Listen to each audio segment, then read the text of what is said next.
A sua participação é sempre muito importante para juntos construirmos uma Petrópolis melhor. Aguardo vocês.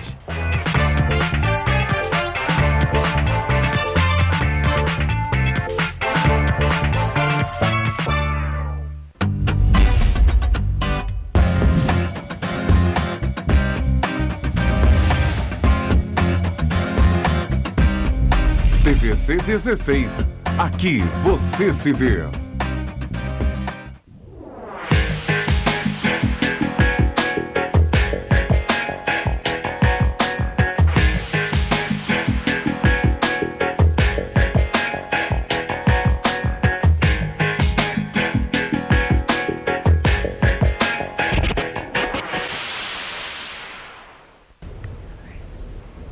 Alô, amigos do Abrindo o Jogo. Hoje, o nosso entrevistado é uma pessoa que faz parte da vida da TV.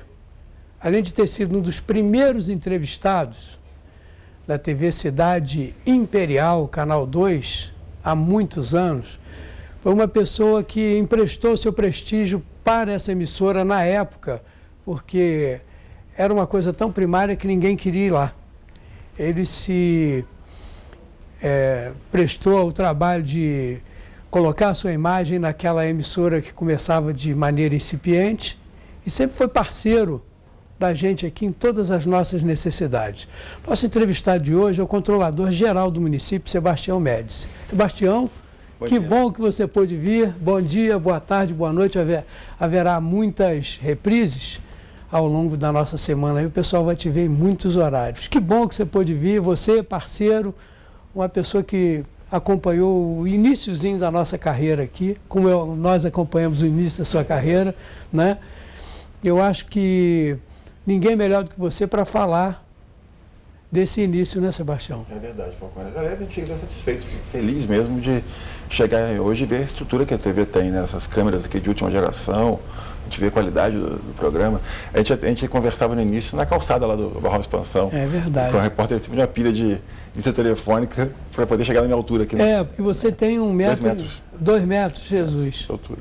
E é legal, quer dizer, a gente que agradece, bom dia, boa tarde, boa noite, né, que a gente sabe que o programa se repete, a gente que agradece aqui por estar presente, é uma honra para a gente estar aqui com vocês, tudo bom na gente, que nós somos oriunde, né, mas é uma honra poder vir aqui na TV, a gente reconhece aqui o trabalho que vocês têm, isso é importante para a cidade, né, é um instrumento importante para a cidade, uma TV independente, com qualidade, a gente vê que você se dedica a sua vida a isso, né, Falcão? Para mim é como se fosse uma religião, né? Mal comparando.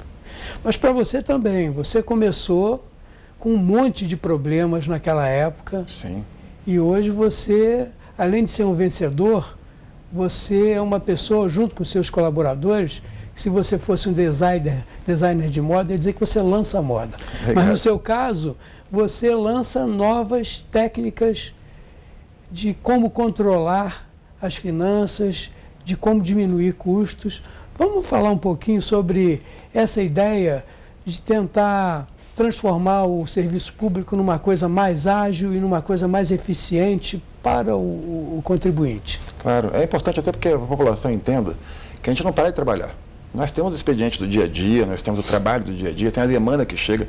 Numa das procuradorias que nós temos lá, são 7 procuradorias, tem mais de 70 advogados espalhados pela máquina pública. Isso quer dizer o seguinte, o procurador-geral é como se fosse uma pessoa que é o regulador de outras procuradorias. Sim, não é isso? Adjuntas, né? Na verdade, é o chefe do jurídico todo do município e o representante legal ao lado do prefeito. O município tem 2 representantes legais. Um é o prefeito, o outro é o procurador-geral. Por lei é isso. E você responde ao seu próprio risco e patrimônio por decisões erradas? Sim.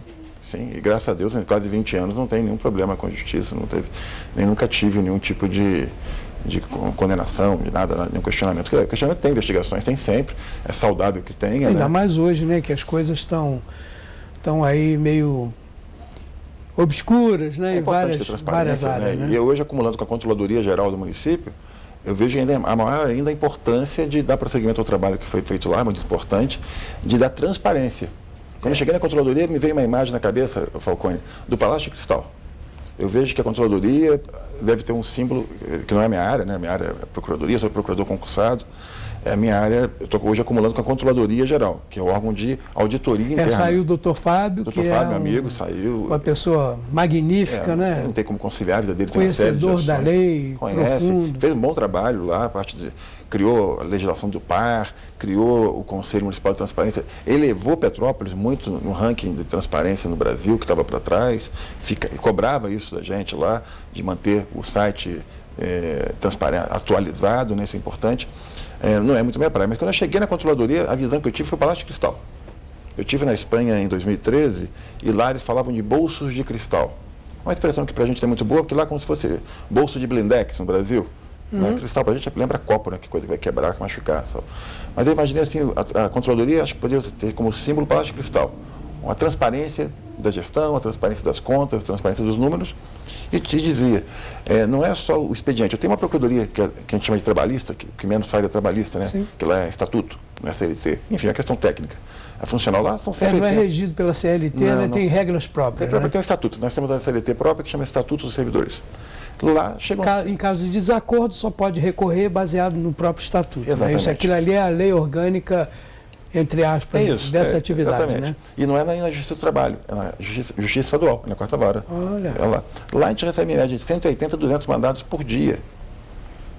Mas por que isso tudo? Porque nós temos 12 mil servidores e isso gera uma série de questionamentos. Tem estudo de servidores? Tem 12 mil, aposentado, não aposentado. Você tem uma série de questionamentos. Ativos deve ter alguma coisa em torno de quê? De 12 mil, se não me engano, em torno de 12 mil. Agora, tem servidores que não constam mais no nosso cálculo. Por exemplo, Alcides Carneiro, são mais servidores, são empregados do SERRAC. Então, lá no Alcides Carneiro não são mais funcionários. Empresas grandes como coleta de lixo, transporte de resíduos sólidos. Terceirizado. Terceirizado, não conta como servidor nem empregado do município. Mas os colaboradores são muitos, rapaz. Se você que entende do assunto botar na ponta do lápis, é bom negócio terceirizar serviços, essas coisas? A sua visão particular? Sim. Nós temos um problema sério hoje, Falcone, com a nossa previdência própria.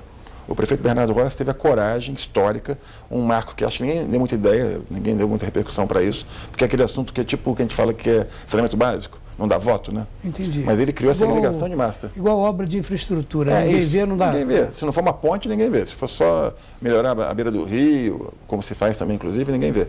Ele fez a segregação de massa, que é o quê? O dinheiro que os servidores mais novos contribuem para o INPAS, fica para o INPAS congelado, ninguém bota a mão. Exceto, é claro, se um deles aposentar, ficar grávida. Eu não sabia disso, ele dividiu a massa coisa dos servidores. Porque o passivo atuarial hoje está em 1 bilhão e 800 milhões, o que o município deve para o INPAS.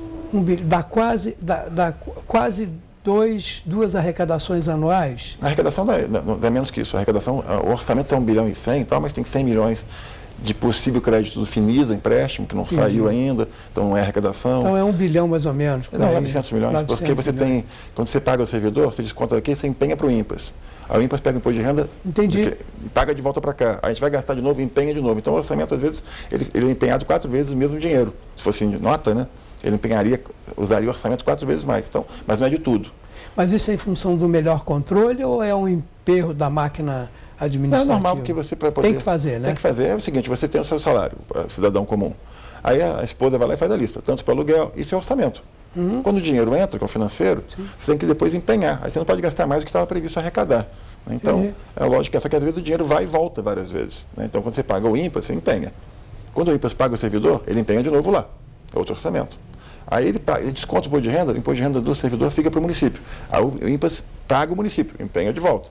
E o município vai gastar o dinheiro definitivamente e empenha de novo. Então, nesse caso, que é o mais longo, né, o mesmo dinheiro é empenhado 4 vezes. Então, o orçamento é uma coisa, o financeiro que entra é em torno de 900, 800 e pouco. Então, são duas arrecadações totais de 2 anos inteiros para poder cobrir o déficit atuarial da Previdência própria. Então, o que o prefeito fez? Ele fez agora uma segregação de massa, já tem cerca de R$1 milhão lá que a gente não coloca mais a mão, e todo mês você coloca mais quase 4 milhões para poder pagar a folha de aposentados. Então você perguntou, terceirização é interessante? Sim, porque há uma perspectiva de redução da população. Entendi. Então, se você pensar atuarialmente, você está diminuindo o tamanho do buraco, né? E tentando arrumar uma solução para o futuro, senão não vai ter futuro nunca, vai ter solução nunca, e só o buraco está aumentando. Aliás, já está bastante grande, né? Quase R$2 bilhões, já é um buraco considerável. E quem tem que pagar isso é o servidor, é o município. Tem estados, eu não sei se é o caso do Rio de Janeiro, em que você paga mais para policiais aposentados do que da ativa. Então, chega esse momento, você tem que estar preparado o quê? Para chegar nesse momento, segurar a rédea e passar esse momento. Só que ninguém se preparou antes. E o prefeito Bernardo Rossi teve essa coragem. Ele fez a segregação de massa e já não tem uma parte do dinheiro. Ele teve que aumentar o repasse, porque se arrecada dos servidores ativos já não paga os inativos, uma diferença de quase 4 milhões por mês. Que coisa, hein? Então ele fez essa E os salários em dia? Salários em dia dos poucos municípios do Brasil, municípios e estados do Brasil em dia, deu aumento esse ano. Então, está enquadrando, está dando os direitos dos servidores, triênios. Parece que apareceu mais um aumento de 6%, alguma coisa assim. Tem uma discussão sobre isso, a gente até recorreu anteontem, segunda-feira, a gente recorreu disso, porque o aumento foi dado sem cobertura orçamentária. Entendi. E nem financeira também teve, tanto que no final do ano foi necessário que o sindicato bloqueasse contas, no final do governo passado, contas da obra do Quitandinha, da Rua Uruguai. Aquele dinheiro foi sacado para poder pagar folha de pagamento de funcionários. Isso é uma coisa justa? Não, justa para o servidor até entendo que foi, porque não podia ficar o servidor sem receber. Entendi. Mas do ponto de vista da nova gestão foi o caos, porque assumiu devendo as folhas. No primeiro ano o prefeito Bernardo pagou 14, 15 folhas, né? Pagou as 13 do ano, mais uma do ano passado, e o Serrac sem receber, uma série de questões. E mas foi uma caixinha de surpresas ou houve uma parte, transição? Eu fiz parte da equipe de transição. Sim. Entregando em 3 Rios e assumindo aqui. As pessoas abriram o coração? Não, de forma alguma. Te entregaram uma bomba relógio? Olha, eu lamento muito, porque não precisava ser assim. Em 3 Rios, lá o Josimar Salles, meu amigo, prefeito atual, de oposição, ele era secretário, mas foi adversário político do então prefeito da cidade, a quem eu era procurador-geral também lá. E lá a gente o prefeito era o Vinícius Fará, Vinicinho, né? Que é primo do Luiz Felipe Francisco, nosso desembargador aqui de Petrópolis. Sim. João Francisco, é tio dele. Eu conheço o Vinicinho muito, de tomar café ali no bar, ali na Praça da Autonomia, ali de manhã cedo. Né? Gente boa. É deputado federal, hoje tem até ajudado a cidade bastante aqui. Mas lá a gente fez a transição, entregando tudo que era possível e impossível, explicando tudo. O que chegava a ação, eu já chamava a futura procuradora para conversar junto, despachava junto. A sala dela do lado da minha. Bacana. Botei para trabalhar junto. Agilizando. A transição tinha uma sala do lado da sala do prefeito, do lado da minha sala. Porque eu tinha a sala da procuradoria e tinha uma sala do lado da sala do prefeito. A transição em 3 Rios foi assim. Aqui, infelizmente, a gente tinha as reuniões pautadas, as informações vinham em conta-gotas, a ponto de a gente tomar posse na Keller, dia 1º de janeiro, sem saber que o município tinha rescindido unilateralmente o contrato de coleta de lixo no dia 26 de dezembro, que é o dia que mais tem lixo na rua. Natal todo mundo compra sofá novo, compra geladeira, tira a caixa, televisão. Aquela famosa cumilança de fim de ano, tudo. A calçada fica cheia. E aí, não sei se foi... Eu gostaria de acreditar que foi falta de comunicação entre o governo, final de mandato. Em princípio, a gente tem que acreditar nisso. Não faz muita diferença também, porque teve que enfrentar a situação. Não, e já foi também, né? Já foi, teve que resolver. Aí chegou lá o processo... E resolveu? Resolveu bem, a licitação foi feita, mais barata. E uma solução, outra coisa também que é a solução definitiva. Hoje, Petrópolis vaza, pela primeira vez na história, todo o seu lixo num aterro controlado, licenciado, previamente feito para ser aterro, que é em 3 Rios. Hoje a gente tem um custo um pouco elevado ainda, porque tem que manter Pedro do Rio, que tem uma ordem judicial, o Ministério Público exige, tratamento de chorume, contenção da encosta. Mas não é colocado nenhum lixo mais lá não, né? Não, em Pedro do Rio só na parte direita, onde a antiga pedreira do DNR, da construção da estrada, onde era a Praça Prainha de Carvalho, que é uma pena, né? Aquilo era um local bacana para a população de Pedro do Rio poder utilizar e virou o aterro sanitário. Virou lixão primeiro, né? No final virou um aterro. Você olhando de fora está até organizado. Está tudo organizado, está tudo equacionado, o Ministério Público fica em cima, o INEA também, a gente está cumprindo uma decisão judicial, está ampliando agora a piscina de estabilização de chorume, continua vazando chorume. Vai haver alguma outra utilização para aquele local ou ele fica lá impávido? Por hora não, o que está acontecendo hoje é resíduo de construção civil, depósito temporário de pneus e lixo verde. Que aí você reduz o volume e vai... Isso aqui é um volume muito grande, né? Talvez não suporte muito tempo, mas não. E é uma coisa que depois pode sair, né? O resíduo de obra de construção civil pode ser reutilizado. O lixo verde, ele vai sendo consumido, pode ser usado como adubo depois. Ele decompõe, né? Decompõe. E o pneu é temporário só, porque a empresa que vende pneu tem que dar fim nos pneus que saem. Então, fica temporariamente... Isso fica sob a responsabilidade dela mesma. Das fábricas. Para cada 4 pneus que elas fabricam, tem que comprovar que deram fim em 5. Teve uma dragagem de rio que a gente fez aqui em 2002, que acharam 17 mil pneus nos rios. Então, temporário, usa ainda para a estrutura que tem lá, já que tem que ficar mantendo aquele... E parece que aquilo para degradar é... Não degrada praticamente nunca, né? Aquilo não acaba nunca, né? Aquilo fica dentro do rio aí anos e anos e anos e cria um problema aqui, que ele vai acumulando um em cima do outro e obstrui a passagem do rio. Assoreamento generalizado. Numa enchente, você imagina o que ele estraga, que ele não faz. Diminui a calha do rio, menos possibilidade de transportar água e aí... Aqui em frente, no Palatinato, que acho que até que é Palatino o nome do rio, certo, né? A gente acha que fala errado. Lá na feira tem o extravasor. Você imagina um monte de pneu entupindo aquilo, numa chuva forte. Ali tem um Y, né? Tem um Y que vai para um túnel, né? Agora você imagina se ele entope aquilo ali, a água vem para... Na época do inverno, você passa na Rua do Imperador aqui no trecho da TV, está seco. É tudo para extravasor. Você imagina uma enchente grande do Quitandinha e no Morém, se encontrando no obelisco ali. Eu nasci aqui pertinho, na Rua da Feira, né? Ali Visconde Souza Franco, 241. Assim, Eu lembro da enchente de 66, ainda morava ali, deu 2 metros de água na porta da minha casa lá. Sorte que a casa era muito em cima, mas tinha uma garagem embaixo, foi tudo embora. Caramba. Ali, quando chove para valer e a coisa não está bem solucionada, o efeito é perigoso. Nunca mais vi isso, mas de qualquer forma eu tenho na minha memória, em 66 eu tinha 11 anos. Então eu lembro muito bem. O extravasor veio para isso, né? Agora você imagina, aquela bacia toda do Morém coletando uma chuva forte, toda do Quitandinha, do Você falou Bingen. bem, aquilo ali é uma parte muito montanhosa, só tem Tudo para cá? Rocha, o coeficiente de absorção do solo ali é muito pequeno, aquilo ali vira uma verdadeira maneira de se conduzir, aquilo é uma calha, e aí desce essa quantidade de água. Para cá. O Piabanha, na verdade, acho que ele nasce debaixo do obelisco, né? Porque ele vem Quitandinha e vem para Latinato. Quando debaixo do obelisco ele vira Piabanha. Isso. Ele surge ali. E então tem essa questão de que é importante lá em Pedro do Rio, né? Que você tem lá o depósito dos pneus temporariamente, fica lá, tem a empresa poder recolher. E hoje a gente transporta para Três Rios, que é um aterro feito para isso, foi licitado.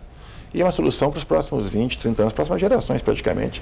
E a gente não teria como fazer o próprio aterro, não, para tentar absorver esse custo? Ou na equação alguém já deve ter calculado que é mais barato fazer dessa forma? Esse aterro, inclusive, ele começou, eu trabalhava lá, né? Eu sou concursado de Três Rios como procurador. Lá o Estado criou o consórcio Serrana 2, do qual Petrópolis participava. Se Petrópolis não entrar no consórcio, não funciona, porque 2/3 de todo o lixo produzido na região é só Petrópolis sozinha. Entendi. Não fica sustentável, né? A equação econômica fura. Areal, por exemplo, é 1% do sistema todo, dessa região toda. Pegando de Levi Gasparian, Sapucaia, Paraíba, Areal, Três Rios e Petrópolis. Então 1% é Areal. Areal nunca vai ter um aterro viável. Então tem que vazar no aterro de alguém mesmo lá. Então Petrópolis chega a um nível de equilíbrio, o ponto de equilíbrio financeiro do negócio. Só que tem o transporte. Agora, Petrópolis tem quantas unidades de conservação? A APA, Rebio Tinguá, Parque Nacional da Terra dos Órgãos, Rebio de Araras, são 5. Serra Velha, isso do ponto de vista natural. Do ponto de vista histórico tem Patrimônio Histórico do Estado, do INEPAC, Federal, do IFAM, e o próprio município toma um monte de coisa. Então você imagina onde você vai querer alguém que quer um aterro sanitário perto de si? É igual o cemitério. Cemitério, presídio, ninguém quer isso perto de casa. Então tem uma solução regional interessante porque, apesar de Petrópolis gerar 2/3 do resíduo sólido da região, tem 1/3 ainda que entra dos outros municípios, que acabam colaborando também para diminuir essa conta. E você acha que tem longa vida Tem, acho que é 20 a 30 anos e possibilidade de expansão. Entendi. É uma coisa bastante... E isso está sendo explorado de forma particular? Ou... Sim, isso começou sendo o Estado que ia dar o aterro, naquele local, do lado do antigo lixão de Três Rios. E acabou que o Estado quebrou, e aí o projeto ficou para lá, e uma empresa privada assumiu. Isso. É parceria ou... Licitação. Licitação. É bom que se fosse a concessão de longo prazo, para ter uma amortização mais longa desse investimento. E para que o próprio empresário ficasse mais à vontade para enfiar mais grana lá, maior investimento. Se não me engano, o investimento inicial, na época eu estava em Três Rios, o investimento inicial dele foi R$10 milhões, fora comprar o imóvel, né? Então o município não tinha essa condição na época. Eu cheguei a desapropriar em 2002, aquele terreno onde tem um transbordo de lixo, na Grande Itaí. Eu sei onde é. Então aquela área embaixo, quase toda era do município. Eu cheguei a fazer o processo de desapropriação, pagamos grande parte daquilo, mas na época era FEMA. Era a verba do FECAM que iria fazer o aterro sanitário ali. Aí a FEMA descobriu que havia uma água que brotava ali no verão. No inverno era seco. Aí, em torno de nascente? Não, fora isso. Sem contar que quando eu jogasse um monte de lixo em cima, dezenas de milhares de toneladas... Talvez lençol freático fosse ele ia saber onde a água ia sair. Ele cogitou, olha, não sei, pode sair, virar um gás no Museu Imperial. A imagem, né, congelou, Deus me livre, guarde, onde pode sair essa água. Então, e era muito próximo também da Rebio. Mas, enfim, tentaram-se várias alternativas, várias soluções para Petrópolis, não conseguiu. A topografia não ajuda muito, aqui nasce água com tudo quanto é canto, né? E a região serrana só vai até Areal. Eu que trabalhei em Três Rios 8 anos, né? o feitio da estrada, depois de Alberto Torres, ele é diferente. Areal ainda é região serrana? É o último município da região serrana. Depois é Centro-Sul. Três Rios não é região serrana. É de Paraty, Resende, é região Centro-Sul do estado do Rio. Volta Redonda, Barra Mansa. Então, a topografia até Areal, da própria estrada, né, 040, indo para Juiz de Fora, ela é muito íngreme, é muito serrana mesmo. Depois ali, chegou de Eugênio Silva em diante, muda. Você vê o rio largo, tudo plano, você pega uma reta e vai embora dali, até quase Juiz de Fora, né? Você passa até para Juiz de Fora, né? Você vai começando a subir, né? Sim. Em direção ao Juiz de Fora, mas a topografia é mais altiplano, assim. Você tem toda a razão. A sua vida começou como procurador concursado em Três Rios. Todo mundo fala de Três Rios, diz que Três Rios é uma maravilha, que tem muitas indústrias e tal, e começam a estabelecer paralelos entre Petrópolis e Três Rios. Você que viveu lá, como é que você qualificaria Três Rios em função dos 100 mil habitantes aproximadamente que Pelo tem? IBGE é 70 mil, mas tem mais de 100 mil, de fato. Né? Porque Três Rios, na realidade, Três Rios era distrito de Paraíba do Sul. É verdade. Petrópolis também já foi, né? Guapimirim também, tudo isso é Paraíba do Sul. Então, não quer dizer que o criador ficou maior que a criatura, não é isso, né? Talvez sim, né? Mas você vê alguma coisa que foi utilizada nessa mudança, nessa reviravolta de Três Rios que a gente pudesse ter aproveitado? Você tem alguma ideia? Olha só, tem um momento triste, né? Triste porque foi o período de 2009 a 2012, em que foi a pujança de recursos públicos estaduais e federais. Três Rios captou e gastou, investiu 200 milhões de reais. Olha. Então você tinha... Três Rios ele é uma obra do fato da linha de trem não poder passar por São José do Rio Preto. Ali é o maior, parece que é um dos maiores entroncamentos rodoferroviários do Brasil. É o maior, eu tenho outro igual que tem as duas linhas, bitola larga e estreita, no mesmo lugar. Mas surgiu por quê? Porque a linha de trem passava por Areal e ia para São José, e para São José ia para Belém Paraíba. Só que encontraram um maciço rochoso muito grande em que apagaria a chama da locomotiva, que era a lenha. Olha. Então a locomotiva não atravessaria um túnel muito extenso, porque faltaria oxigênio. E se enguiçasse lá dentro, seria uma mão de obra muito grande, você ter que andar muito dentro de um trem na linha contrária e ficar lá dentro fechado, muito distante. Isso é um fato interessante, hein? Três Rios é uma obra da Serra de Sapucaia, que seria mais perto, inclusive. Aí, como foi inviável, depois chegou em 45, né, fecharam a represa do Morro Grande em Areal, a linha do trem se desativou e em 66 acabou completamente. Mas ela depois foi para Entre Rios, que era um distrito, assim, ermo de Paraíba do Sul. E com isso, a Condessa do Rio Novo tem um papel importante de ceder as áreas todas. E Três Rios virou um grande polo de oficinas, porque as duas linhas de trem, bitola larga e estreita, que existiam no Brasil, existem até hoje, se encontravam ali, onde fazia baldeação de uma linha para outra. Até hoje faz isso. Agora fechou, tá, com a MRS e com uma mineradora. Então, você tinha um lugar que o trem jogava para o outro, o minério para seguir viagem para o outro ramal. Então, a Câmara de Vereadores de Paraíba do Sul funcionou aqui na Rua do Imperador. E a de Petrópolis... Eu nem sabia disso. Você vai para o Palácio Tiradentes, aquela praça que tem em Paraíba do Sul, Praça Garcia. Eu tenho um parente, minha avó era Stelman, da Nível Stelman, do Jarbinha, que foi prefeito. Sim. Conheci o Jarbas. Jarbinha faleceu também, né? Foi em 2016, 11 de janeiro de 2016. O Jarbinha, meu primo, faleceu. Mas ele é sobrinho da minha avó era daquela praça. Aquela padaria de Paraíba do Sul, para Caçulinha, era da minha bisavó. Que era mais baixa que eu, inclusive, né? Mas não era muito difícil.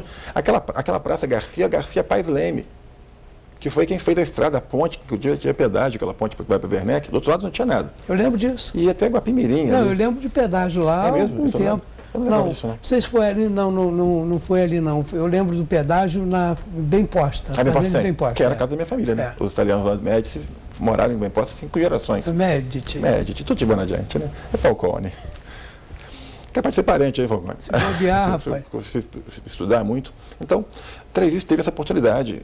Tinha um problema. A cidade era dividida pelas linhas de trem. Faltava um viaduto. Está lá o viaduto. 17 milhões de reais. Feito estaiado, revestido em alumínio, escovado, iluminado por LED que muda de cor. Para sempre. Para sempre. Quer dizer, a cidade agora pode manter a linha do trem, que é importante também para a economia, mas foi feito um viaduto essencial para a cidade. A Rural construiu um campus próprio lá, gigantesco, com direito. Com Universidade Federal, né? Federal Rural. De Seropédica. Tem uma filial lá, um campus lá. Hein? O CVT, a Usa Apropriária, fez um baita curso profissionalizante, porque faltava mão de obra em Três Rios. levamos para lá a Nestlé, a Neobus, que depois foi incorporada pela Marco Polo, o cara da Neobus, um italiano lá, virou o CEO da Marco Polo, que é o cara era funcionário, chão de fábrica, por ter da 3i, mas fechou a fábrica. Fechou, mas para ele foi ótimo. Ali é perto de Levi, não é? Na divisa. É um condomínio da Codim. A Codim tem o Ipirangão ali e o aterro em frente, né? O aterro sanitário em frente. Aquela pista do aterro que vai para o sítio do Roberto Jefferson. O Roberto mora por ali também. Não, o Roberto é mais para Levi mesmo, né? Ali é do Robertão, do Betão, que foi teu sócio lá, que é vice-prefeito hoje. Ah, ele tem um sítio. Ele tem um sítio, passa Neobus, segue reto lá. A família dele tem casa ali, tem um sítio ali. Então ali teve uma importância porque a 3i soube aproveitar a oportunidade. Né? Petrópolis teve uma condição até melhor, porque ainda tinha um alinhamento com o governo federal direto. Você sabe que esse programa está sendo visto agora em 3 Rios também. Sabe que bom, abraço para meus amigos de 3 Rios, parentes. Paraíba também. Família que eu tenho em 3 Rios. Paraíba eu costumo brincar porque todo médico no Brasil um dia vai ser sepultado em Paraíba. Porque nossos túmulos estão lá. Primeira fileira, segundo túmulo à esquerda. É que o pessoal é muito grande, né? Meio pesado para transportar pelo... Não, e muita gente também, né? Vai ocupando espaço lá. Ocupando espaço, aí vai pertinho logo da entrada da porta. Mas você desculpa, eu te interrompi. Mas vamos lá, então Petrópolis perdeu essa oportunidade histórica. Se 3 Rios conseguiu captar e investir 200 milhões de reais... Esse dinheiro não veio do nada, né? Veio do Estado, veio do governo federal, fora rural, fora CVT, fora tudo isso. Faltou alguém lá que dissesse, com a bandeirinha, tem dinheiro aqui, vamos lá pegar. Faltou aqui, né? Porque lá foi feito, né? Mas alguém que devia estar lá, né? Sim, é o que se diz na época, eu não sei, não estava tanto, eu estava mais ligado lá, trabalhando loucamente lá, empenhado lá em transformar. Eu costumo brincar que a gente transformou um município numa grande cidade. 3 Rios virou uma grande cidade. Né? Ela tinha um aspecto de cidade industrial. Aliás, uma das primeiras ações que eu fiz lá no final de 2009, primeiro ano, um pacote de leis que virou referência no Brasil inteiro. Lá ganhou o prêmio Prefeito Empreendedor 2 vezes. Como tinha ganho aqui antes, na gestão que eu participei, lá também ganhou. Aqui ganhou com o Rubinho? 2 vezes. 2 vezes. Agora, procurador-geral, participei da parte de elaboração das leis. E lá foi com... O Vinícius Fará 2 vezes também, nacional e federal. Quase metade dos prêmios empreendedores, todas as edições, eu estava procurador-geral da metade deles. Só da Médici. Só da Médici. E aconteceu, uma coisa que eu reparei lá é que a lei lá só tinha incentivo fiscal para a indústria. Eu falei, tá bom, e o comerciante local, que quando a indústria quebra, ele mantém a cidade, mantém os empregos, mantém a vida da cidade funcionando. Esse não vai ter incentivo fiscal nenhum. Então a gente fez uma lei nova para incentivo fiscal, a lei geral de lá foi considerada a melhor do Brasil, a lei geral do micro e pequeno empreendedor, e aí virou referência, modelo que se usa hoje nos municípios. Mas você, quando faz isso, você tem que apontar também um meio de não é substituição, né? Por exemplo, você deu alguns incentivos, mas você tem que... A compensação? Isso. O que acontece? Nós teve um problema aqui em Petrópolis. A LRF, a Lei de Responsabilidade Fiscal, agora estou no meio dos dois, né? Estou na Controladoria, na Procuradoria. Chumbo cruzado. Estou entendendo as duas encrencas, né? Mas as duas ciências aqui. Quando você vai dar renúncia, você tem que saber se... É o artigo 14. Você tem que saber se aquela renúncia vai impactar na meta do que você previu arrecadar. Senão você não pode dar. Aqui tinha uma cultura que a gente está mudando também. Está na Câmara um projeto de lei para mudar isso. Que só se dava, o artigo 14 da Lei 6.018 de 2003. Dia 9 agora fez 15 anos, 16 anos. Ela era só para empreendimento novo ou expansão do existente, nessa visão de não abrir mão do que tem, de arrecadação. Entendi. Então, só poder contar com aquele número. Mantém o que tem, o seu IPTU vai fazer um andar a mais, continua pagando o que você paga, o que você estender não paga. Só que a Justiça não está entendendo isso ainda, está tendo questionamento. A gente teve aí colegas que estão com conta bloqueada, tanto no governo do Rubens quanto no do Mustrande. Então, chamou um pouco a atenção, a gente recuou, adequou a lei para não ter esse tipo de problema, porque você acaba espantando, afastando o investidor, vai incentivar o cara que vai ter um problema no futuro, nem que é um incentivo, né? Prefere. Mas isso eu gostaria que a gente falasse no segundo capítulo dessa nossa entrevista aqui, claro. Porque a gente vai falar de coisas interessantes, inclusive sobre IPTU. Quem não paga pode ter seu imóvel penhorado. Acabou o negócio chamado prescrição. A gente volta em 1 minuto com o Procurador-Geral do município, Sebastião Médici.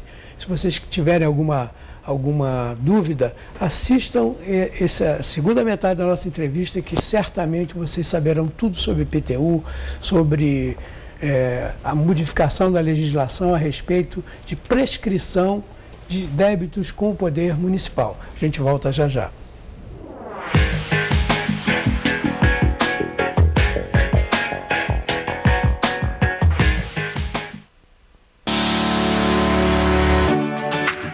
Sua casa de cara nova, com detalhes que só tem aqui na Carlinhos Plásticos.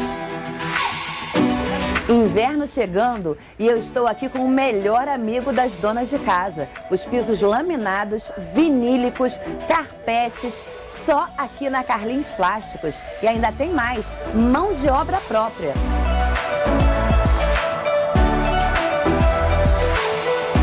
Persianas horizontais, verticais, motorizadas, só tem aqui na Carlins Plásticos.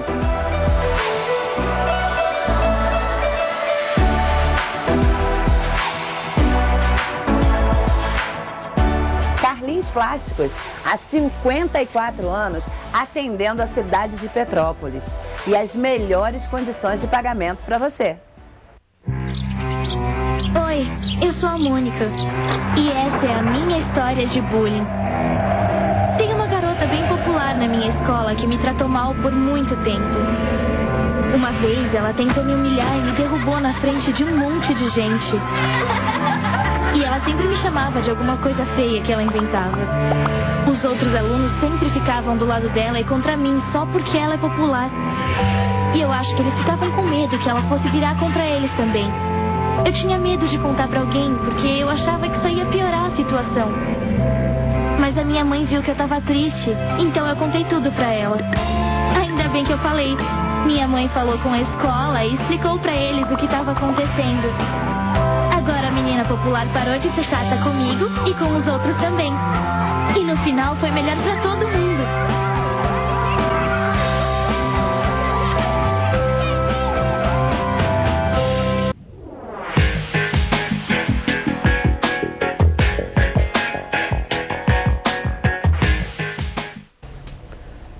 Voltando com o Abrindo o Jogo, nosso convidado de hoje, Sebastião Médici, ou Medici, Perle Tifosi, procurador-geral do município. Os tifosi são os torcedores da Ferrari, são aqueles torcedores que torcem com o fígado, né? Italiano. Né? Italiano. Sebastião, voltando aqui à nossa conversa sobre captação de verba, porque Três Rios cresceu, você já começou a explicar, e explicou bem, e eu fico perguntando, né? Por que Petrópolis não aproveitou a mesma oportunidade, se é um município com arrecadação maior que Três Rios?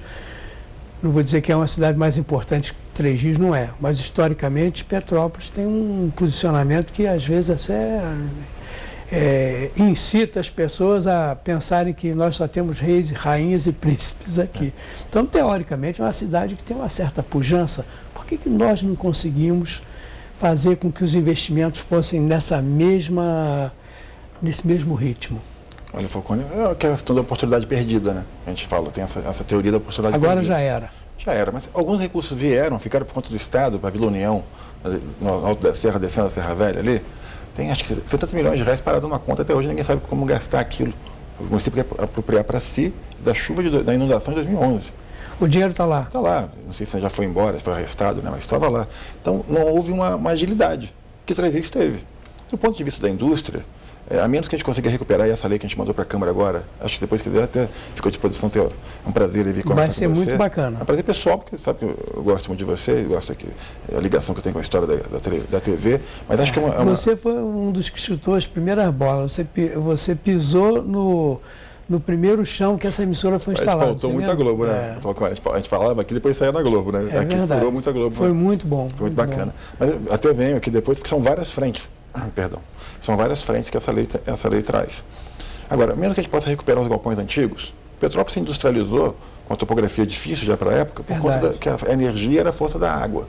As turbinas de todas as fábricas eram turbinas hidráulicas, então você tinha o desnível da água do rio para poder movimentar. Uma dessas até funciona até hoje ali, que é a companhia ali de Cascatinha. Lá tem uma usina hidrelétrica. Exatamente. Mas originalmente o subsolo dela tem 7 metros quadrados, onde tinha as turbinas onde passava a água, girava a turbina e subia um eixo. Não existia nem energia elétrica dessa forma, né? Não, você gerava energia mecânica ali através de correias compridas, isso, subia, tocar as máquinas. É isso, as correias. Então você tinha a força da água no subsolo, girando uma Depois turbina. é que foi feita a parte hidrelétrica. E tem lá um motor de destroyer. Para quando a energia tinha que fazer manutenção na represa, eles tinham um gerador com motor que vai daqui até lá na frente, com dezenas de cilindros diesel. Isso não funciona mais. Não, esse motor não funciona mais, a hidrelétrica funciona. Com turbina já é. Com turbina já é. Então, Petrópolis tem um problema de quê? De topografia. A GE foi lá e comprou um terreno de 250 mil metros quadrados. E planou eu já vi perto ali de uma praça de serviços da Concerto. Em frente, bem em frente. Eu até tenho foto aqui, fui lá ver. Fui lá ver que espionar, né? Para a gente manter o equilíbrio entre as cidades. Então, Petrópolis tinha essa dificuldade para a indústria. Mas a captação de recursos bobeou. A verdade é essa. 3 Rios conseguiu gastar 200 milhões. Tem praça olímpica, tem viaduto, tem campo. Fora isso, campos da rural, asfaltou a cidade toda. O viaduto ficou bacana, eu vi o viaduto. Ele é estaiado, ele é todo revestido de alumínio escovado, ele é iluminado com LED que muda de cor. É um negócio que precisava para a cidade. Você tinha metade da cidade, a polícia, bombeiro, tudo outro lado, hospital, tudo lá de lá. E às vezes composições de trem cada vez maiores. E uma a cada 6, 10, 20 composições de trem cruzando a cidade por hora. Então quase ininterrupto. Agora diminuiu um pouco porque a economia refreou. Então Petrópolis precisa se atualizar, entender o quê? As faculdades. Nós já perdemos um pouco, nós já tem vários cursos superiores. O LNCC, as moradias em Itaipava, o polo gastronômico, o turismo. Então, 3 Rios também tem seu turismo, a cidade tem os seus encantos, tem um povo também guerreiro, trabalhador, tem que reconhecer isso, mas são cidades muito próximas, somos irmãos. Na origem, todos éramos no mesmo município, né? De Paraíba do Sul, Guapimirim, tudo isso era como é Campos hoje, um município gigante, Petrópolis, Paraíba do Sul era um município gigante. Então, nós temos essa identidade com o povo de 3 Rios. Agora, o que a gente precisa fazer? Entrar com as faculdades, entrar com a tecnologia, entrar com um bom local para morar, porque também de Juiz de Fora não é tão longe. E é um referencial também para o tririense se voltar para Juiz de Fora. Não, sempre foi assim, né? Sempre foi assim. Quando a GE queria... 60 quilômetros. Quer dizer, 60 quilômetros, 65 para cá, aqui não é mais longe. Exatamente. Aqui não é mais... Itaipava não, Itaipava é mais perto. Itaipava deles lá fica meia hora. Eu fiz essa viagem em Petrópolis, Juiz de Fora, quase 10 anos durante a minha vida, todo dia, ida e volta. Um pouco mais. Eu fiz 3 Rios e já estava de bom tamanho. É uma doideira. Bastante tempo. Né? Muito bom. Mas eu morava no Bing, eu moro no Bing, então era mais prático. Já está na boca da estrada. Tem dia que eu demoro mais tempo para vir para cá do que para lá. Mas enfim, então Petrópolis acho que perdeu uma oportunidade histórica. Não sei quando terá outra. O Estado está quebrado, o governo federal está cortando até bolsa de Você como especialista da área, não vê que pode haver um surto aí, o governo trazer um dinheiro, acontecer alguma coisa? Né? Não é fundo perdido mais. Nós temos um projeto lá. Vamos explicar para o pessoal. Fundo perdido é que o município não precisa devolver o dinheiro. É um processo doado. Na verdade é doado, é uma obrigação do governo federal e estadual, que aqui a gente pertence à União, pertence ao Estado, tem que dar o dinheiro para a gente fazer infraestrutura, obras aqui necessárias. E o caso de empréstimo eu tenho que pagar depois. Mas em alguns momentos é necessário, por exemplo, as ruas da cidade estão sem manutenção há quase 10 anos, não suportam mais o tráfego. A gente tem um volume de ônibus muito grande na cidade, não passa caminhão aqui, por exemplo. Dizem que nós temos mais de 160 mil veículos registrados. Emplacados, pelo menos, sim. Emplacados, sim. É uma proporção, assim, alucinante, de grande. A gente tem muito colecionador de carro antigo também, pode ser em virtude disso, né? Mas é uma doideira, né? E a cidade foi projetada para carroça, né? Foi o próprio plano Keller, Falcone, ele não prevê uma rua paralela. Você pega um terreno com 10 metros de frente e 2 mil de fundo. Parece uma capitania hereditária. O Keller não imaginou que no futuro teria uma rua que não fosse à margem do rio. Projeto bonito até. Rio, ruas e casas. O português calcula o quê? Rio, casa, jogando cocô para dentro do rio, e ruas. Né? Aqui não, o Keller teve uma visão de momento. Só que esqueceu o seguinte, os terrenos nossos são compridos. Você passa numa rua ali como na Monsenhor Bacelar, você olha para cima, é uma casa com várias casinhas atrás, é difícil o acesso. O certo normalmente hoje seria o quê? Ter ruas paralelas à rua principal embaixo, para poder dividir aquilo. O terreno tem 10 metros de frente, 20 metros de frente, tem 2 mil de fundo. A própria Avenida Keller. Todas elas. Uma doideira aqui. Mas a capitania hereditária, lembra do Brasil? Lembro. Testada para o mar, mas lá para o fundo, como que vai chegar lá embaixo? Não chega. Então, a cidade tem esses complicadores aqui, né? Mas teve essa dificuldade do asfalto que está ruindo, não tem como você esperar a economia melhorar. Até porque isso gera prejuízo para a economia, gera prejuízo para a cidade e a população não suporta isso. Ninguém consegue entender. Ficar esperando o carnaval chegar não dá, né? Não dá. Ninguém compreende que não tem o dinheiro. Quando o governo federal corta uma bolsa, é porque não tem o dinheiro. Então, aí a população não entende. A população paga o seu IPTU, acha que aqui. Mas o IPTU, por exemplo, Petrópolis todo não paga uma folha de pagamento da prefeitura. Não paga uma folha. Isso gira em torno de quê? A cota única, né? Quando a gente fala a cota única. Entendi. A folha de pagamento com todas as direta e indireta, eu não sou muito bom com o número que estou pegando agora, mas em torno de 40 milhões. A gente não fica em dia desse. Não, a cota única do ano todo. Ah, tá. É o que custa o ano inteiro, então você bota aí 3 milhões e pouco por mês. Não, mas a folha de pagamento é 40 mil por mês. 40 milhões por mês? Com ativo, inativo, serviços terceirizados. Mais ou menos que dá quase 500 milhões ano. Isso, que é quase a metade da arrecadação do município. Né? Oscila entre 49 e 51%. 13% da arrecadação do município. Agora eu entendi. Né? E são 13,3 folhas, né? Porque eu tenho 12 meses, mais o 13º, mais um terço de férias. Então, são 13,3 folhas. Então, a pessoa paga o IPTU, mas o IPTU, a cota única, pelo menos, ela não paga uma folha. Mas uma pergunta, pelo que você está me falando, eu não sei qual é a mágica que o Bernardo está fazendo, mas não vai chegar uma hora em que ele não vai ter condição de pagar esse salário? Porque as coisas estão afunilando, né? É isso mesmo? O fato é o seguinte, você tem uma dificuldade enorme de conseguir... É um problema nacional, eu já falei aqui, tem estado que paga mais para policial aposentado do que da ativa. Então você tem que começar a pensar no futuro. Isso é cálculo atuarial. Cálculo né? atuarial. Com o cálculo atuarial você sabe a hora que vai explodir. O nosso já explodiu. Já, né? A gente paga 4 milhões a mais por mês para pagar aposentado. E a massa de servidores competentes, experientes que nós temos trabalhando hoje... Não pode ser dispensada de jeito nenhum. Já vai aposentar. Não tem como segurar esse pessoal há muito tempo. Entendi. E quando eles aposentarem, esse rombo mensal que a prefeitura tem que cobrir no IMPAS, que é o nosso regime próprio de previdência, vai aumentar, só aumenta. Ele começou em 2008, acho que estava 40, 80 mil. Chegamos aqui, estava em 2 milhões e meio. Já está chegando em 4. Quando eu falei em mágica aqui, não foi de maneira pejorativa, Sim. mas eu tenho certeza que uma das coisas que aconteceu agora e que vai ajudar nesse pagamento e ajudar a prolongar ainda mais esse período aí de capacidade de pagamento financeiro foi essa política do governo municipal agora com relação às coisas que estão para trás, né? Renegociação e tal. Quem que teve essa ideia? Como é que isso funciona hoje? O que você acha disso como um plano auxiliar para a gente ter um pouco mais de tranquilidade aí? Olha, esse é um modelo inédito. No Brasil não tem outro igual. Né? Na verdade, isso é uma ação que quem fica à frente, teoricamente, pelo menos, é a Procuradoria. Isso é uma ação da Procuradoria. Você primeiro vê se as ações são legais, né? Se isso pode ser feito sem que haja algum tipo de problema. Sim, né? isso foi feito um estudo pela primeira vez também de impacto, sem atrapalhar a arrecadação do município. E a ideia, a gente teve um desses em 2017, a ideia não era ter de novo. A ideia não era ter de novo. Tanto que a gente avisou exaustivamente que não teria outro. Mas isso aí eu acho que eu até entendo, né? Que é para não premiar aquele que não pagou, né? É verdade, porque quem paga em dia fica indignado, porque quem não pagou em dia agora tem o desconto. Vou também fazer, vou deixar atrasar. Vou deixar atrasar. E aí acaba que a gente pode, na expectativa de pegar o atrasado, a gente perdeu o do dia, o do ano. Entendi. Então a ideia não era dar isso de novo. Só que aconteceu. Isso gerou, nesse meio tempo, de 2017 para cá, a tecnologia empregada na cobrança de dívida ativa, ela evoluiu drasticamente. Hoje, eu com um apertar de computador, de tecla do computador, eu despacho em 1000 processos. E recentemente, agora, nesse ano, o STJ decidiu, o Superior Tribunal de Justiça, que praticamente não prescreve mais. Você não vai contar com a perda de não pagar porque passou o tempo. O STJ disse que eu tenho 1 ano para receber o processo, ficar 1 ano com ele para fazer alguma coisa. Se eu não fizer nada, que eu vou responder pessoalmente, eu tenho que peticionar alguma coisa, ele tem que esperar mais 5 para prescrever. Então, tudo é estático, né? Sem que haja, por exemplo, a adição de nenhum tipo de pedido, sem nada. Antigamente o que acontecia? Eu entrava com a execução fiscal, com a ação, dava 5 anos, prescrevia. Entrava, prescrevia. Então era uma fábrica de prescrição. Nesse ano... Isso dando trabalho para juízes, gerando papel... 2/3 das ações na Justiça são de cobrança de Estado e município do Rio de Janeiro. É mesmo? O que acontece? Acaba que não é cobrado, não era cobrado. Até porque tudo o que era papel.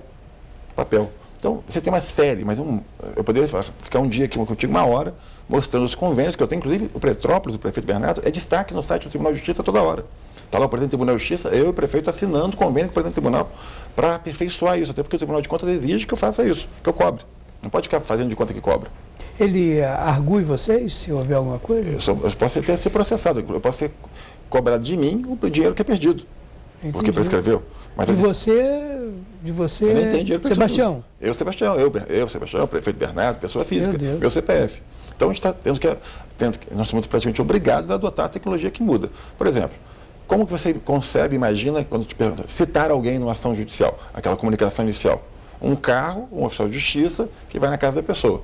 Tá. Supostamente vou encontrá-lo. Se é que vai encontrá-lo, se não está trabalhando durante o dia, se não viajou, se o endereço não mudou de casa. Tem milhares de intercorrências. Se isso não acontecer na primeira vez, a gasolina já foi, o trabalho do oficial de justiça já foi, o motorista, o tempo. E aí você consegue, enfim, achar, depois você leva para o processo aquele papel assinado para certificar e botar nos autos. Né? Tá. Nós abrimos o Fica em Dia na primeira semana, teve pouco movimento. Mas nós já tínhamos feito aprovada a lei na Câmara, que inclusive tem que agradecer a Câmara também, reconhecer, né? Porque cada um dá a César o que é de César. A Câmara aprovou a lei, né? Foi importante, né? Fundamental nesse processo. E na primeira semana nós montamos o Fica em Dia todo, que lá tem estacionamento 1h30 grátis, tem frutas, cafezinho, brinquedo, espaço kids, está com seu filho? Deixa ali enquanto você vai negociar. Cada um tem a sua banha separada, mas eu vou falar isso mais à frente. Muito maneiro. Muito bacana. É diferente, não existe em lugar nenhum, não. E tem uma questão que é fundamental, que só tem aqui, não tem outro lugar. Então, o que acontece? Eu disparei, por computador, no convênio que eu tenho com o tribunal, 43 mil cartas para os Correios com assinatura eletrônica do juiz. As pessoas já estão recebendo em casa que eu estou... Tornou oficial. Metade disso, quase 20 mil, 19 mil, 18.900, são citações postais oficiais. Quando você recebe aquela carta, foi entregue na sua casa, aquilo automaticamente já consta no processo eletrônico na hora. Foi citado. E abre o seu prazo para oferecer bem garantia.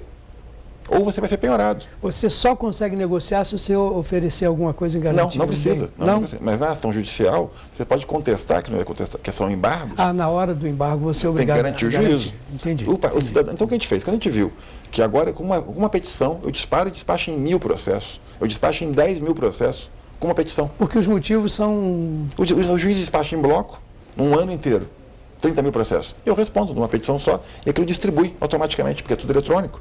Eu despacho eletronicamente milhares de processos. Então, não dá para o contribuinte, quem contava com isso, claro, ninguém deve, porque é mal, não é feio dever, não é crime dever. Não, às vezes a pessoa está numa situação difícil. Estamos todos numa crise. O próprio município está numa crise danada. Então, não é feio, você não imputa o devedor quando chega no metropolitano. Não carimbou, né? Não carimbou. É pilantra, é mau caráter, de jeito não é nenhum, isso. pelo contrário. São cidadãos metropolitanos. Não pode poder público... ninguém, né? Voltando com a defesa do consumidor, o parágrafo único do artigo 42 diz o quê? Não pode ter cobrança vexatória. Então, o devedor... E outra coisa que é interessante também, né? Você dando essa primeira balançada, esse shakedown na pessoa, através do recebimento desse documento, a pessoa, agora não é mais brincadeira, agora eu tenho que me mexer. E já não vai prescrever mais. Se foi citado, já não prescreve também. Interrompeu a prescrição. Se estava contando, já não conta mais. E agora o que acontece? Citações saem de 20 em 20 mil. E eu não preciso nem juntar no processo. O Correio tem uma senha que ele entra e informa no processo judicial, já conta, citado dia tal. E abre prazo para a pessoa. E agora, essa semana, a primeira semana foi vazia. Né? Não tinha feito as cartas ainda, as cartas estavam prontas, é um volume muito grande, dependia dos Correios. No final de semana passada, começaram a andar. As pessoas começaram a receber. Vocês deram sorte, porque os Correios entraram em greve ontem. Verdade. Já foi disparado ontem. Hoje é quinta-feira, foi na quarta-feira. Muita gente já recebeu. Até porque o Correio foi gente boa com a gente, porque não mandou para o Rio. Distribuiu daqui direto. Que era um volume muito grande, 43 mil cartas. E não tinha esse negócio de vai e volta, né? Tempo, minimizou o tempo. Minimizou bastante. Tudo funcionou bem. Ainda bem que o Correio entrou em greve depois. Nós fizemos o quê? Nós fizemos a lei, aprovamos a estrutura. Por exemplo, uma dívida que chegou lá ontem de 900 e pouco, quase R$1 milhão, de uma empresa aqui da cidade. O advogado procurou, eu fiz o cálculo lá para ele. Ele tem que ir lá na fila dele lá, mas eu fiz o cálculo para ele. Ele tem uma noção da ordem de grandeza, né? Foi para 400 e poucos mil. Porque isso passa na mão do juiz, para o juiz poder... Tudo. E qual a vantagem do Fica em Dia, Falcone? Lá fica o juiz, doutor Alexandre, doutor Jorge, em que você deve 10 anos de PTU. Às vezes você deve mais de custas do processo para o tribunal... Do que a própria dívida. Do que deve para o município. Você tem que pagar do tribunal na frente. No último Fica em Dia, os contribuintes metropolitanos pagaram 10 milhões de custas para o tribunal. O nosso trabalho lá, com o juiz e tudo, mas quem bancou a estrutura toda foi o município, foi a prefeitura, gerou para o tribunal também dinheiro.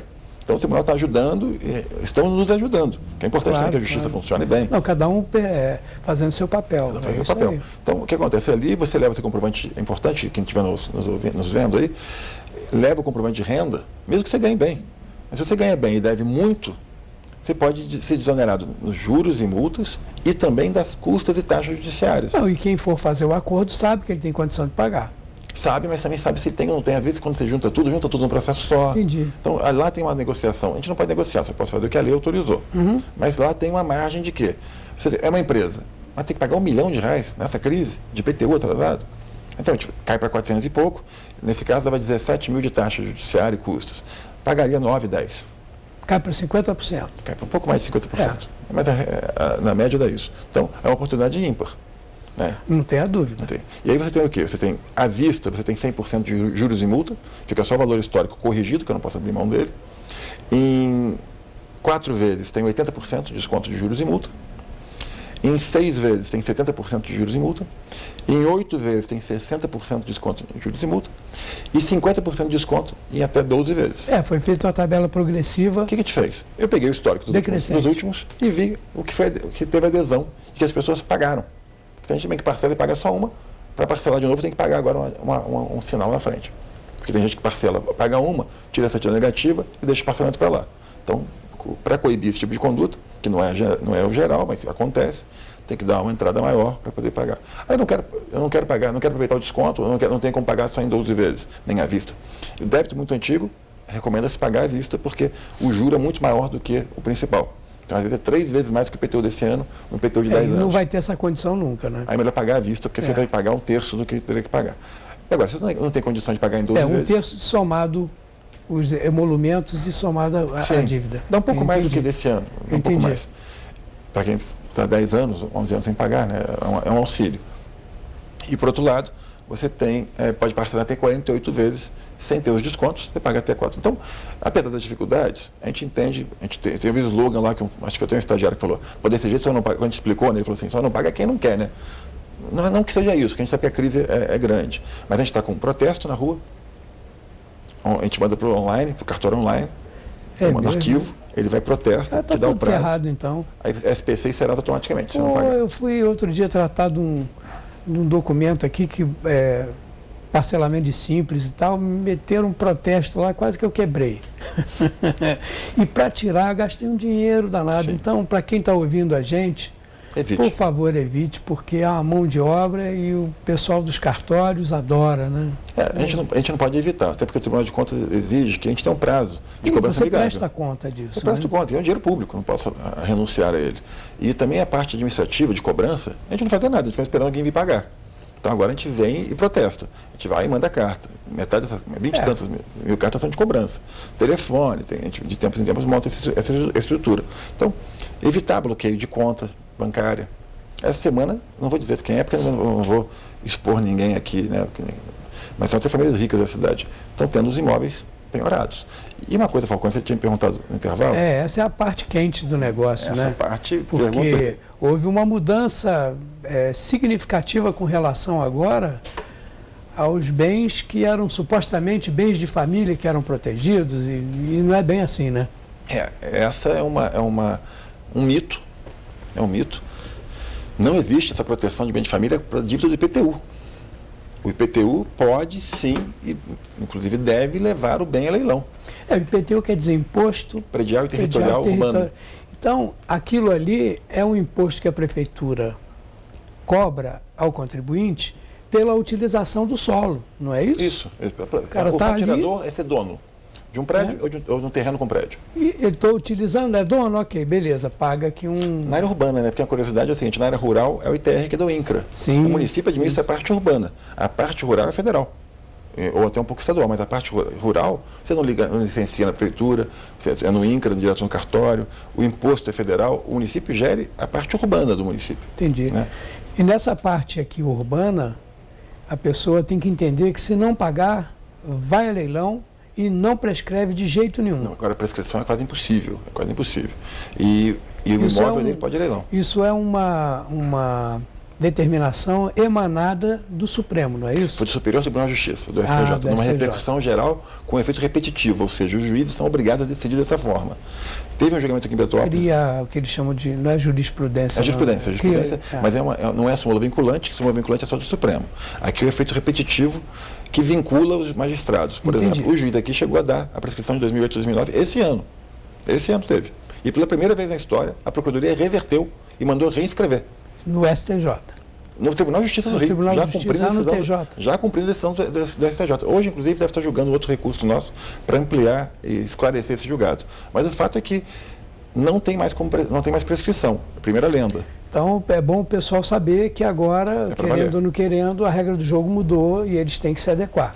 Sim. E a segunda questão, que além do protesto, bloqueio de conta, bloqueio do carro no Detran, a gente vai instalar o kit gás, já não consegue instalar o kit gás porque o carro está com a restrição da cobrança judicial, que é o juiz que faz. E a questão principal, que nós estamos começando, já que liberei os oficiais de justiça, que tinha que ficar correndo atrás de um por um para citar, agora o oficial de justiça está pegando quem já foi citado, passando o prazo, não ofereceu bem garantia ou não embargou. A execução. Penhora. Penhora. Estou indo para a rua penhorar já. Essa semana eu tenho saindo, não vou dizer o endereço porque vão saber quem é, mas são uma das maiores casas aqui do centro histórico. Uma família que é muito rica, comprou para esse imóvel para investir e não quitou a dívida com o município. Esse é o primeiro a ser penhorado. E tem a oportunidade. Ninguém aqui, Falcone, tem nenhum tipo de prazer. Faca no peito, né? Ninguém, não, pelo contrário. Né? A gente imagina a situação, a dificuldade das pessoas. Dificuldade é para todos. Dificuldade é para todos, até para quem tem dinheiro. Mas o que o prefeito fez foi uma coisa bastante humana também, humanizada. Abriu a porta do Fica em Dia, fez a lei, montou o Fica em Dia, teve uma licitação, alugar o Petrô, montar aquilo tudo, está tudo montado. Agora começou a aplicar a lei com toda a veemência que ela tem. Então, a penhora, a citação, está tudo ocorrendo, mas a porta já estava aberta antes, uma semana antes. A gente tem até o dia 29 de setembro. As pessoas tinham recurso, né?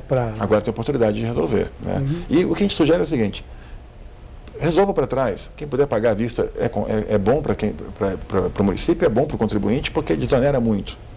Quem puder parcelar em 4, 6, uma parte à vista, mais antiga à vista, o intermediário em 4, tudo isso 8, é possível. Tudo é negociação ali, é uma baia, ninguém fica sabendo da sua vida. Ah, mas o cara vai me filmar lá, vou aparecer o Falcone vai me filmar.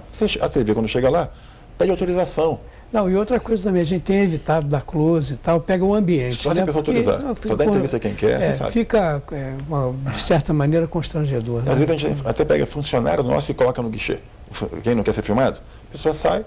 Que é importante, a divulgação. Claro, não, mostrar a coisa funcionando ali como ela... Eu te agradeço, inclusive, esse espaço aqui importante da TV. Se tivesse que pagar, estava ferrado, né? Porque, eu estou aproveitando aqui para aprender um monte de coisa, porque, por exemplo, essa mudança na lei eu não sabia. Na verdade, Falcone, essa lei é de 90. É a lei 8.009. Era uma daquelas que não tinha pegado, então. É que ninguém dava, porque como não funcionava. Essa lei não pegou. Não funcionava com 2/3 das ações, 62%, quase 2/3 de todas as ações da Justiça são cobranças do Estado e do município. Então não andava. Tudo papel. Dependia de um cara e com um carro lá citar a pessoa que de dia está todo mundo trabalhando, né? E eu não achava. Agora eu quase mando um e-mail. Quando os processos de papel para lá e papel para cá acabaram, aí veio realmente, olha, meu amigo, você está citado, você tem que pagar, senão penhora. E daqui a pouco a citação vai ser tipo um WhatsApp. A coisa vai cada vez mais moderna. O que eu mando para o correio é quase um e-mail. É um arquivo eletrônico com as citações, ele imprime fechado, manda para o carteiro, o cara recebe, a gente não sabe o que é. Quem não se atualizar está morto, né? A gente tem que ficar à frente. E tem que ficar prestando atenção em tudo, né? Sim. E aí fica em dia o contribuinte ajeita a sua vida. Sugerimos também que passe a pagar daqui para frente em dia, né, para não ocorrer esse problema de novo. Tem um desconto bom, eu não lembro agora o percentual, na primeira semana do ano, quem puder pagar à vista é melhor do que aplicar no banco. Se não vai pagando a cota mensal, né, a nossa planta de valores dos imóveis que foram negociados, que as pessoas moram muito tempo, é bastante desatualizada, compensa a pessoa ir pagando mensalmente e coloca a vida em dia. Porque também a gente entende a lógica do contribuinte. Tem um cartão de crédito vencendo com a multa de um juro absurdo. Tem que pagar o colégio da criança. Quem que é o mercado? O IPTU ficava para trás porque realmente ele não tinha essa cobrança brava. Né? Hoje em dia você tem um instrumento eficaz e está funcionando, eficiente, está sendo colocado em prática. Então a gente está dando essa oportunidade para o contribuinte poder botar sua vida em dia e também esse dinheiro não vai para mim, nem para o prefeito, nem para ninguém. Esse dinheiro vai para a prefeitura. Essa receita também é para a prefeitura ficar em dia com o contribuinte. A gente poder sabe fazer as coisas que o contribuinte tanto pede e critica, não é isso? Critica porque ninguém compreende que não tem o dinheiro. O prefeito é político, jovem inclusive. A vontade dele é chegar de 1º de janeiro, do primeiro dia do governo dele, asfaltar a cidade inteira. Mas o dinheiro não existe. Né? Assumiu com conta atrasada, devendo ao Hospital Santa Teresa, devendo milhões de reais de lixo, contrato rescindido sem ninguém saber, com empresa de lixo, ou seja, encontrou o caos. Então, a gente está colocando a vida em dia também, e agora uma receita dessa ajuda a gente poder manter os salários em dia, o funcionalismo, que também regressa para a economia da cidade, no comércio. Todo mundo mora aqui, consome aqui. Quase 10% da população depende diretamente do município, da prefeitura, né? Então, ou indiretamente com o serviço contratado. Claro. Então, ajuda também o poder público a ficar em dia com o cidadão. Então, isso tudo é uma maneira... Não é sutil, é uma maneira bem objetiva, muito pelo contrário, para você mostrar que o cidadão ele precisa participar dos problemas da cidade e das soluções. A solução para os problemas da cidade está também na hora em que ele contribui com os seus impostos, que ele sugere, através dos mais variados meios, através aqui da TV, através de jornais, através de redes sociais, coisas que ele gostaria que acontecesse. Mas para qualquer coisa acontecer, precisa-se de dinheiro. E tem participação, Falcone. A gente tem vários conselhos no município. Tem muita coisa que a população nem sabe. Essa lei que o prefeito está fazendo lá, ela desonera as entidades sociais, as creches que estão conveniadas. Tem que ser melhor divulgado, né? Dá incentivo para quem já está funcionando. Às vezes a pessoa está quebrando. E você às vezes consegue. Eu aprendi isso na Espanha também, no País Basco. Eu tive lá numa missão do Sebrae. Às vezes lá eles dão o auxílio para pagar parte do salário do funcionário. Não é dinheiro para o empresário, é dinheiro para o empresário, mas vinculado a reempregar, ajudar a pagar. Já com destino apropriado. A gente tem que evoluir um pouco para chegar nesse ponto, mas você tem hoje, nessa mudança da lei, poder dar incentivo fiscal para as empresas locais que estiverem precisando. Não só para quem é novo vem de fora. Não, e parar também com aquela lei do Gerson, né? Porque às vezes o cara, não todos, né? Mas uma pequena quantidade de pessoas acham que levar vantagem em tudo é certo. Ah, não vou pagar isso não, depois tem anistia, isso aí depois tem perdão da dívida, isso não acabou. sei o que, morreu, Isso né? Isso acabou. E agora, qual o problema? Sem ter mais prescrição, o seu passivo vai aumentar. Todo mundo contava o quê? Só teve 2010 para frente, 2009 para frente. Já está 2008. O tribunal já mandou ficar. De 2008 para frente. Já não saiu mais. A gente já está indo para 11 anos. Antigamente era a faixa de 10. A gente chegou a ter 4 milhões de processos na dívida ativa. Hoje nós temos o universo dos últimos 10 anos. Já começou a passar de 10. E houve uma remissão dessa quantidade de processos? Teve para trás, o juiz foi dando a extinção, que na época podia. Entendi. Esse ano mudou. Então, por que esse ano mudou a prescrição? Porque esse ano mudou a questão a citação, que liberou o oficial de justiça para poder penhorar a casa, não ter que correr atrás para citar. Eu faço agora citação de 20 em 20 mil. Quando você não fazia isso, talvez historicamente não tenha feito citação de 20 mil até hoje de todo mundo. Bom, a prefeitura todo mundo cobra, né? Então, quer que tudo aconteça. Se a arrecadação não aumenta, eu acho que através dessas coisas todas que estão acontecendo, existe uma coisa simultânea, né?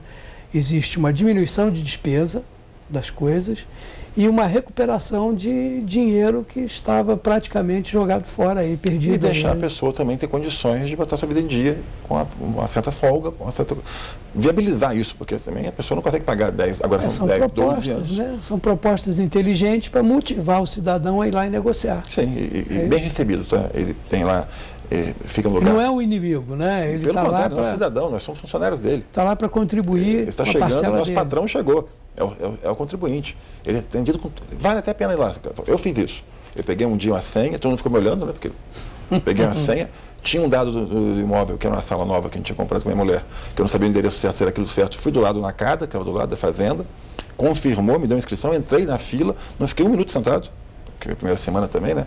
Mas fiquei na fila bonitinho, me chamaram, me levaram até a cadeira. O rapaz da Defesa Civil puxou, que todo mundo ajudando. A Defesa Civil também está lá ajudando, é importantíssimo. Puxou a cadeira e eu fiquei numa baia. Eu fiquei num lugar separado. Protegido. Quem estava do lado não estava vendo o que eu estava fazendo ali. O que eu devia, o que eu não devia. O meu débito era de R$1.400 e poucos. Foi um valor de R$800 e poucos, foi lançado retroativo que eu não sabia. R$890. Ah, porque parece que quando o imóvel é licenciado, você cobra retroativo. Teve a vistoria final em junho e ficaram discutindo alguma questão técnica, a incorporadora que estava fazendo, e em dezembro deram a BITS. Aí me cobraram de dezembro para trás. Entendi. Então deu R$890, histórico. E você também não esperava, né? Não, estava no meu nome, estava no nome da empresa. Estava no nome da empresa. E não poderia nem saber, então. Chegou para mim, ela estava discutindo. A administradora era o João Paulo lá da Fonseca Imóveis, estava discutindo aquilo. Que eu não achava. Eu nem discuti, porque eu estava no município. Por mim, nem discuti. Preferi até pagar, mas não fiquei nem sabendo. Só o devedor também, viu? Claro. Não, todo Aí mundo... cheguei lá, passei para o meu nome, levei os dados, atualizei o cadastro, atualizei meu endereço, lá no Petrô mesmo, levei o comprovante todo. Tudo feito na hora. Tudo na hora, o carrinho vai vir para minha casa, não tem mais problema nunca mais. Olha só. E aí fui na caixa, ela viu, de quase R$1.500, numa dívida que era de quase 900, era 890 e poucos. De 900 estava em 1.500. Com o Fica em Dia pagando à vista, foi para 900. Então eu paguei R$100 a mais, um pouco mais de 10%, desde 2017, né? E consegui botar minha vida em dia também. Quer dizer que o procurador também entrou. Também entrei no sistema. Aliás, eu tinha que ser o primeiro, né? Não podia furar a fila, mas tinha que ser o primeiro, já que tem moral para cobrar, tem que estar em dia também, né? Não, eu também acho. Fui lá e eu fui bem atendido, percebi isso. Faço o que eu digo, mas faço o que eu digo. É isso. E estava lá frutinha. Uma hora, eu paguei estacionamento, né? Porque eu não quis nem pegar o negócio de estacionamento para não ter problema para o meu lado, porque tem uma cota lá do aluguel que a gente alugou do Petrô, mas eu tenho todos os recibinhos que eu pago do estacionamento, toda vez que eu vou lá. Não basta ser honesto, tem que parecer e mostrar que é honesto. E o pessoal cobra mesmo, e com toda a razão. Mas é muito bem atendido, Falcone. Espaço Kids, a criancinha fica ali, tem lugar com assistentes, bom para motivar o pessoal, livrinho, né? Tem tudo. Ali, quem quiser, quem puder aproveitar a oportunidade, vai ser muito importante e evitar esses transtornos todos E como você falou, essa teoria de que o bem, que tudo prescrevia e que a casa que a pessoa mora sendo o único bem é de família, não vai. E agora também tem isso, né? Essa morreu. O único bem de família para esse assunto. Vai. A lei Sarney, né, que chamava a lei Sarney, deve ter sido ele que deve ter feito a lei, é de 90. Lei 8.009. Quem quiser botar no planalto.gov aí no Google, vai ver lá. 8.009. Lei 8.009, lei Sarney. Aí você vai ver lá. Não se aplica exceção para débitos de tributos do próprio imóvel. Então, o bem de família, dívidas do próprio imóvel, vai sim a leilão. Porque senão fica um negócio como um grande jacaré, ele mesmo comendo o rabo, né? Daqui a pouco não gera recurso nenhum para o município, e porque ele é proprietário não pode ser... Ninguém nem pagaria, né? Ninguém nem pagaria. O dia que fosse vendesse, pagava, ia virar uma informalidade danada. Agora, é importante também para o contribuinte poder ter a sua vida em dia. Muita gente é empresário, muita gente quer participar de precisa de certidões. Certidões, negativa, concurso, vai pedir a certidão, você tem lá toda a sua vida em dia. E quando for vender o bem, você não tem esse passivo com esses juros e multa toda comendo a parte. É como se você tivesse um carro que você tira uma porta por ano. Aliás, a questão das certidões, eu tenho um cartão de fornecedor da prefeitura. Tem um bocado para arranjar. Foram não sei quantas mil certidões. Muita gente fica chateado com isso, mas eu acho que a gente tem que dar o braço a torcer. As coisas estão se organizando. Sim. Essa semana, não é nada a ver com o nosso assunto local, não, o presidente Bolsonaro aprovou uma medida provisória que você vai fazer esse cadastro online. Vai cabeça o Brasil inteiro. Você vai poder fazer o cadastro online. Então, tem uma parte que eu achei que não era muito boa, porque é que não dispensa de publicar em jornais locais. Que eu acho que é importante ter visibilidade, transparência. Dar publicidade. Inclusive no próprio grupo secretariado eu já falei, olha, acho que tem que continuar publicando, que é uma alternativa poder publicar no Diário Oficial da União. Mas é uma ficção, ninguém lê aquilo. Só quem participa da licitação. Demora 2 horas para achar primeiro. Não vai achar nunca, né? Porque é eletrônico, o negócio tem milhões de páginas. Agora, já no balanço não precisa publicar em jornal mais. Imagina também que está esse DO do Estado. Então, publica no site. E acho importante também porque acaba sendo uma fonte de receita para os jornais locais. Então, acho que é importante também que a gente mantenha a imprensa livre, independente. Então, acho que é importante que sim, que publique, se dê mais transparência sempre que possível. Antigamente, publicava na porta da prefeitura. Era portaria, botava na portaria. Exatamente. Ninguém lia aquilo, tinha que ir lá procurar. Acho que é importante. Mas a parte do cadastro ainda não está regulamentada. Você vai poder fazer o cadastro da empresa no site. Você vai entrar no portal e vai se cadastrar lá. Se tiver tudo de acordo... Se não tiver, vai não fica em dia lá no Petrô. Já emite automaticamente o certificado. Se não, cai a exigência, cumpra essas exigências. Se você for empreendedor individual, né, microempreendedor, você tem as prerrogativas de completar 123. Então, provavelmente você pode, vendo o edital, você querendo participar, nesse caso vão te chamar num convite, uma coisa qualquer. Claro. Mas no outro você vai lá, aliás, você nem tem relação com o município, né? Tem uma empresa contratada que faz a parte da mídia, da divulgação do município, então nem vinculação tem. Não, tem agência. Mas tem que ter, tem uma lei federal disso, mas tem que ter certidões negativas. Não, a agência exige, porque senão ela não transaciona. E a lei federal também exige. Então, mas não tem relação direta com o município. Não. Que é uma lei de agência que não pode mais ter. Mas você tem que ter isso em dia. Então você precisa ter o que? A certidão, e o Fica em Dia te ajuda também. Pagando a primeira, parcelou em 48 vezes. Pagou a primeira, manteve parcelamento em dia, sai com a certidão positiva com efeito negativo. Né? Você tem débito com o município, mas naquele momento você está podendo operar. Está em dia. Está em dia até. Isso aí. Até pagar o final. Sebastião, você sabe que a nossa hora explodiu. Caramba.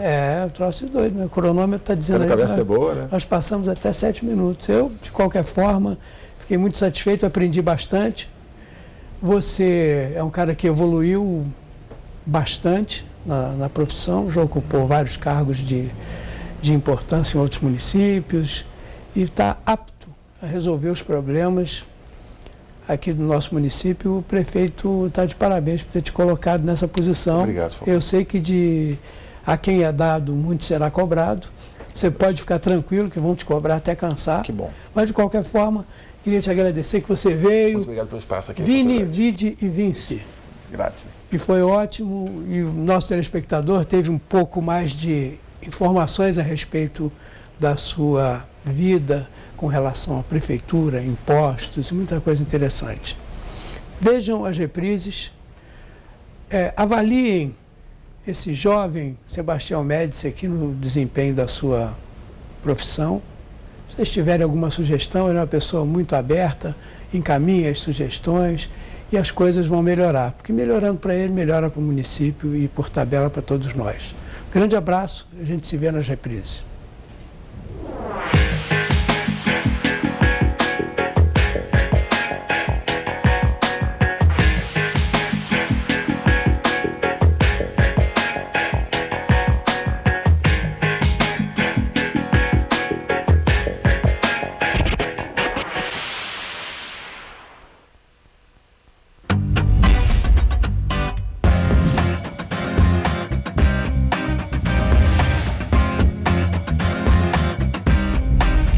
TVC 16. Aqui você se vê.